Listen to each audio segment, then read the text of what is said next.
nabisita na rin natin tong bagong open ng Mangkulas dito sa Lucena.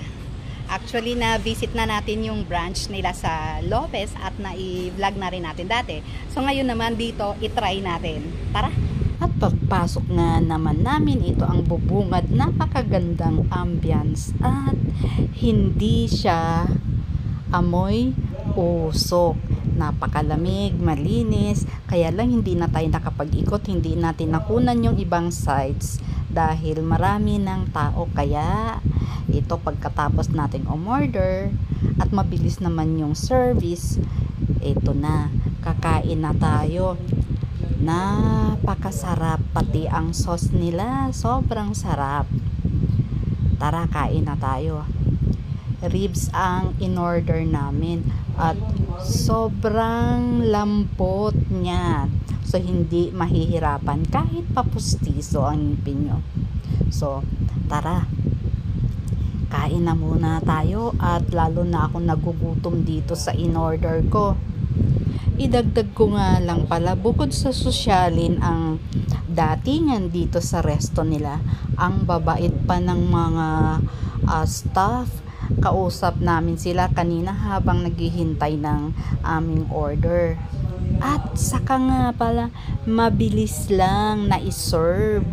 Tamang-tama dahil parehas na kaming gutom. Q&A tayo. Anong masasabi mo sa kinain natin ngayon sa Mangkulas? Very good. Sarap. Oh, halatang halata nga eh. Ako, hindi halata kasi maliit lang yung tiyan ko. Mangkulas, hindi man tumas. Mangkulas nga, sinabi ko na eh. Ang sarap ng pagkain doon talaga. Yung lasang-lasa mo yung smoke. Kahit na-try na namin dati yung sa Lopez. Kaya kami bumalik dito. Kasi alam namin na masarap talaga. Ano yung jail ko? Dahil sa kakakain natin, ito na nakikita ko na yung lumalawit na yung ganto ko pala. Oh. Ayan. Kaya ayos lang yan. Kumain pa rin tayo ng kumain.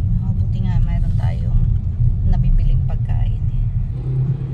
Since busog na tayo, papunta nga na tayo ngayon sa SM. Location nga pala natin, nasa Lucena na tayo. Magpapagutom na naman ulit para kakain na naman. So sino nga ba ang hindi tataba niyan? Sino nga ba ang hindi tataba niyan? Kain ng kain. Tapos magrereklamo kapag hindi na kasya yung damit. Tapos mamimili ulit. Mayroon tayong bagong bili na pang massage. Tinatry natin dito sa tuhod ko kasi sumasakit na siya. Nung nag-bend kasi ako, parang nag-twist yung buto kasi tumunog. Or siguro sign of aging na talaga. So try lang natin. Nandito na nga pala tayo ulit sa bahay, pero nakalimutan natin mag-close kanina ng vlog habang nandun pa tayo sa Lucena. Anyways, that's it for today. Sana na-enjoy nyo ng panonood ang aming maiksing vlog.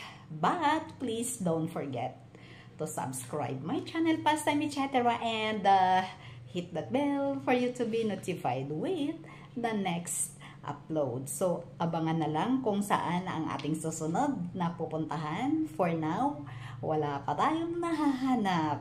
Okay, so buyers, have a good one. Bye, bye, bye.